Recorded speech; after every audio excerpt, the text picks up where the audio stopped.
చర్యలను ఉపేక్షించేది లేదని మీరు పదే పదే చాలా మీటింగ్స్లో సీఎం చంద్రబాబు నాయుడు పదే పదే స్పష్టం చేస్తున్నారు. అండ్ వాళ్ళకి స్పెషల్ క్లాసెస్ కూడా నిర్వహించి చెప్తున్నారు ఎలా ఉండాలి, మనం ప్రజల్లో ఎలా వెళ్ళాలి, మన పథకాలను ఎలా తీసుకువెళ్ళాలి.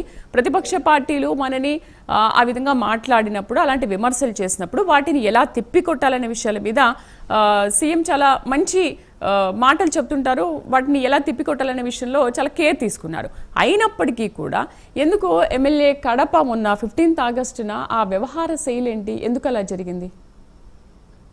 కుర్చీ వేయకపోతే కనుక అంత సీరియస్గా తిట్టేస్తారా? నేను చెప్తాను, నేను అది కూడా చెప్తాను. మీరు అడిగిన ప్రతిదీ నేను సమాధానం చెప్పాను.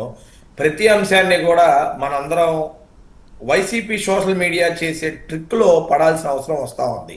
కడప శాసనసభ్యురాలు ట్విట్ పెట్టారు, అదే విధంగా చెప్పారు. అది మాకు కేటాయించిన సీట్లలో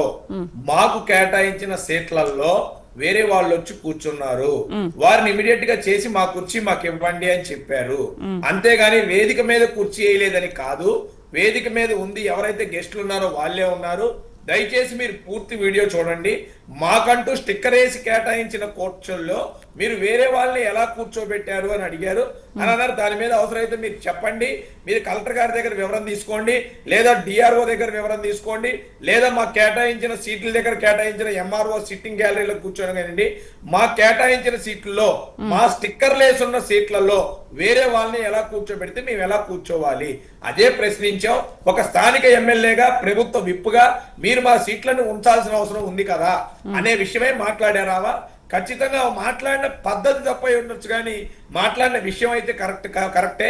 నేనైతే దాని విషయాన్ని కరెక్ట్గా సమర్థిస్తా, కానీ మాట్లాడిన విధానం తప్పైతే అయి ఉండొచ్చు.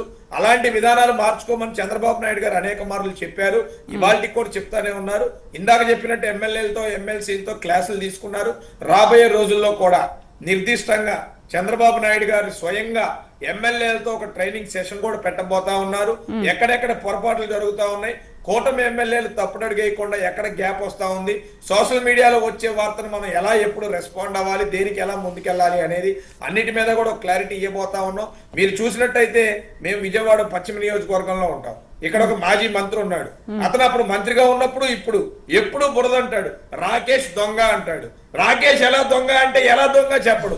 ఆయన చెప్పేది రాకేష్ దొంగ అంతే. రాకేష్ దొంగ ఎలా అంటే అది మాత్రం చెప్పడు, ఎందుకంటే అది తెలియదు. అది తెలిస్తే దాని విషయం తెలిసిపోద్ది. సో ఇలా చాలా మంది నాయకులు ఉంటారు, ఇష్టం వచ్చినట్టు మాట్లాడుతూ ఉంటారు. అధికారం మా దగ్గర లేదు కదా. ఇప్పుడు మాధవిరెడ్డి కుర్చీ విషయం కూడా వైసీపీ ఏదైనా కుట్ర చేసింది అనుకోవాలి, ఎందుకంటే మనం వీడియో స్పష్టంగా మనకు కనిపిస్తుంది కదా. ఇప్పుడు వీడియోలో కూడా స్పష్టంగా మనకి ఏం కనిపిస్తుంది, తను చాలా అలిగింది, తనకు కుర్చీ వేయలేదని అక్కడే నించుంది. ఒక అధికారి వచ్చి కూడా అడిగారు రండి కూర్చోండి, అయినప్పటికీ కూడా కూర్చోలేదు. సరే కుర్చీ వేయలేదు, తర్వాత వేశారు, మళ్ళీ కూర్చోవచ్చు కదా వెళ్ళి, ఎందుకంత అలగడం? ఇప్పుడు ఇక్కడ ఎవరిది తప్పిదం జరిగింది అనుకోవాలి? అక్కడ అధికారులు తప్పిదం జరిగిందా, లేకపోతే కుర్చీ వేసినా కూడా రాలేదని చెప్పేసి మాధవిరెడ్డి ఏమైనా తప్పిదం చేశారంటారా? లేదు, సమన్వయ లోపం అంటున్నా. ఎక్కడైతే రూట్ మ్యాప్ లో మాధవిరెడ్డి గారు ప్రభుత్వ విప్పుగా కూర్చోవాల్సిన కుర్చీ ఉందో ఆ కుర్చీల్లో వేరే వాళ్ళని కూర్చోబెట్టారు. అప్పుడు మాధవిరెడ్డి గారు పిలిచి మేము ఇక్కడ వచ్చి రుంచున్నాం, మాకు కనీసం ఇక్కడ మాకు క్లియర్ చేయాల్సిన అవసరం లేదా అని చెప్పి మాధవిరెడ్డి గారు ర్యాష్ గా మాట్లాడారు. అది తప్పే. 100% దాన్ని మేము దాన్ని మేము నేను చెప్పను, మా నాయకత్వం అసలే చెప్పదు. ఆ తర్వాత వేరే కుర్చీ తీసుకొచ్చి చేశారు.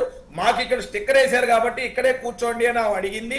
అది అలా వివాదం అయింది, చిలికి గాలివాన్ అయింది. దాన్ని కూడా చంద్రబాబు నాయుడు గారు దృష్టి పెట్టి ఇమ్మీడియట్ గా పార్టీ నుంచి దీన్ని రెక్టిఫై చేయండి, ఇలాంటిది మరోసారి బయటికి రాకుండా చూడండి అని కూడా చెప్పడం జరిగింది. దయచేసి అది కూడా తెలుసుకోవాలంటే పూర్తి వివరాలు రావాలి. అంతేగాని వేదిక మీద కుర్చీ వేయండి అని చెప్పి అలిగారు అన్నారు.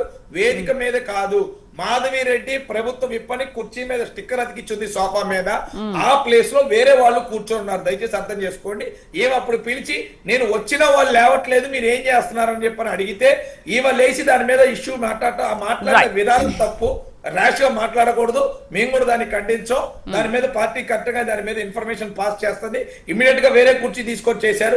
లేదు నాకు కేటాయించిన ప్లేస్ లో నేను కూర్చుంటానని ఆమన్నది. అది కొద్దిగా కడపలు కాబట్టి కొద్దిగా అలా గట్టిగా ఉన్నారు. అది కొద్దిగా సమన్వయ లోపం అనే నాయకులని కాదు, సమన్వయ లోపం. కడప లాంగ్వేజ్ స్లాంగ్ కొద్దిగా హార్ష్ ఉంటుంది. రాయలసీమ లాంగ్వేజ్ కొద్దిగా హార్ష్ ఉంటుంది. దాన్ని దాన్ని కూడా వక్రీకరించడం, ప్రతి ఒక్క విషయాన్ని వక్రీకరిస్తే Right, దాన్ని right. చేయలేం మేడం. ఎందుకంటే వాళ్ళ ఉద్దేశపూర్వకంగా వక్రీకరిస్తున్నారు తప్పితే